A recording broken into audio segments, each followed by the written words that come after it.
Hi, I'm Jessica Walker, and the sermon I'm going to give you today is the one I delivered on the 19th Sunday after Pentecost. That was October the 16th of 2022. The gospel for the day is Luke 18, verses 1 through 8. Then Jesus told them a parable about their need to pray always and not to lose heart. He said, "In a certain city, there was a judge who neither feared God nor had respect for people. In that city, there was a widow who kept coming to him and saying, 'Grant me justice against my opponent.' For a while he refused, but later he said to himself, 'Though I have no fear of God and no respect for anyone, yet because this widow keeps bothering me, I will grant her justice so that she may not wear me out by continually coming.' And the Lord said, 'Listen to what the unjust judge says. And will not God grant justice to his chosen ones who cry to him day and night? Will he delay long in helping them? I tell you, he will quickly grant justice to them. And yet, when the Son of Man comes, will he find faith on earth?'" In some circles, today's story is listed as the parable of the unjust judge, but I choose to see this as the alternate title, the parable of the persistent widow. In an era that saw widows as some of the most vulnerable of society, with little ground on which to make petitions, the tenacity of this justice-seeking woman was likely not regarded as commendable. And indeed, we see that with our unjust judge in verses 4 and 5. He is so downright irritated by what he probably perceived as nagging that he relents just to get her to leave him alone. When I read today's passage for the first time, I confess that I wanted to give this determined woman a great big high five. My paternal grandmother was Cornelia. My brothers and cousins and I called her Granny. She was the epitome of a grandmother. She couldn't have been more than 5 feet tall. She had a precious little laugh. And much like the widow in today's story, she was filled with abundant persistence. Her husband, my grandfather, died 3 days before her 40th birthday and left her with 5 children between the ages of 2 and 14. The family wasn't wealthy by any means, and World War II had derailed her college career with no certificate of formal education before marriage, and children took the place of importance. She didn't have much, but what she did have was a strong faith and tenacity. A year after the death of her husband, she moved her young family from small-town Alabama to Auburn to finish her degree in education. Over the course of several years, she moved the children back and forth to Auburn during the summers to pursue a master's degree in education. She persisted with faith in the face of deep grief. She wasn't perfect, nor did she claim to be, but she persisted anyway. And she did it with the confidence that faith would sustain her and that God's plan was greater than any she could have created for herself.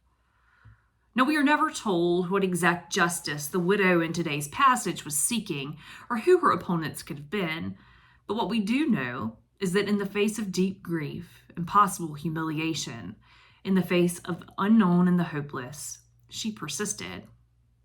This can't have been an easy process for her. Surely the widow wasn't perfect, and this was a terrible situation. Judges in ancient Israel, much like judges today, were held to a standard that required their intercession and protection of the most vulnerable. Not only is our judge in this story a pain, but he's an unjust one at that. In today's gospel, Luke details the parable of a man who doesn't fear God, doesn't respect people, but holds a position that requires him to exact fair justice within his community. This is clearly not going to be a good combination, because we also have a widow who needs and demands justice, and she finds none with the judge. Lucky for her, not only is she resolute, but she's also resilient, and she won't take no for an answer. The verses today tell us that he grants her justice so she will not wear him out. In original Greek, this "wear him out" term translates to a boxing term that means blow under the eye. And I imagine the judge couldn't bear that visual of being overtaken by someone lesser than him. Our widow is so persistent and so dogged in her pursuits that this man, full of power and ego and not fulfilling the job he's required to do, is moved to relent just to make her go away. While our widow should have been able to command attention from the judge, she has to resort to annoying the daylights out of him to get action. This illustration is so powerful to me. Haven't we all faced situations that require the same dogged determination? There was a time when I was a single mom who desperately needed to further my career to provide a solid foundation for my girls. The bosses at my journalism job told me that all I could ever be there was an assistant. While I might not have had the education to back up pursuing better positions within the newsroom, what I did have was the knowledge that I did have a little bit of talent, the awareness that I had to be my biggest advocate, and the faith that God had a better plan for my family. It was not exactly humiliating, but it was absolutely necessary to humble myself over and over again as I asked the same question and worked to grow, even when I wasn't getting movement or change. It wasn't fun, but I knew that there was something better for us all if only I could persist in faith. Our widow in today's parable persisted in faith. Surely if the judge who doesn't fear God or respect people is affected by that persistence, then how wonderful will similar persistence be viewed by God? Our God is benevolent and compassionate, full of love and joy for his people. He is our safe place. In verse 7 of today's psalm, indeed we are told, "The Lord shall preserve you from all evil. It is he who shall keep you safe." So why wouldn't we seek ways to nurture our relationship with him and deepen our faith? The directive we are given at the beginning of this passage is the key.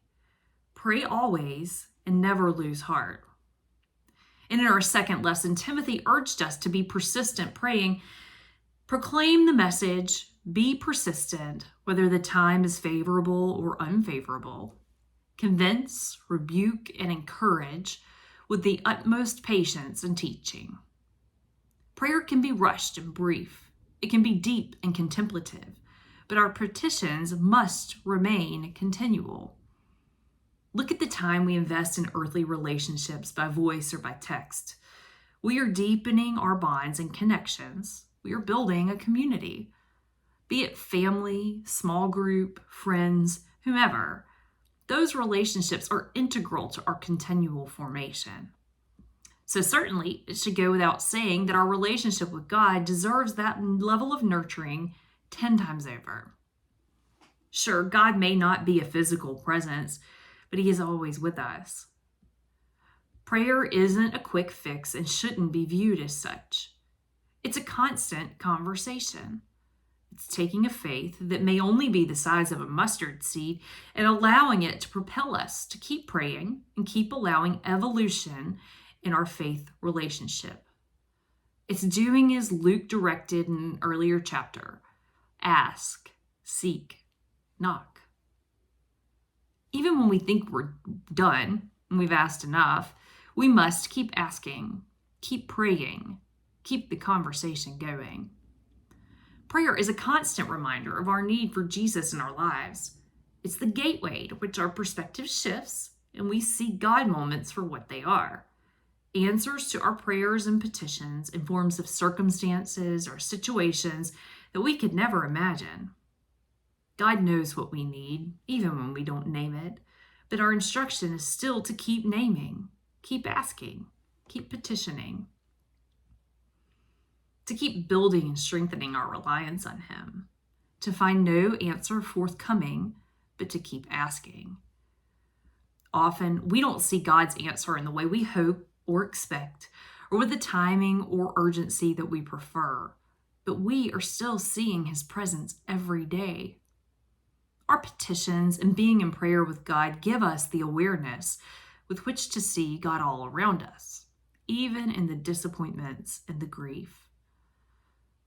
It's almost unbearably hard to remember that when our prayer is for a sick child to be well, or for a disease to be cured, or for a life to be spared.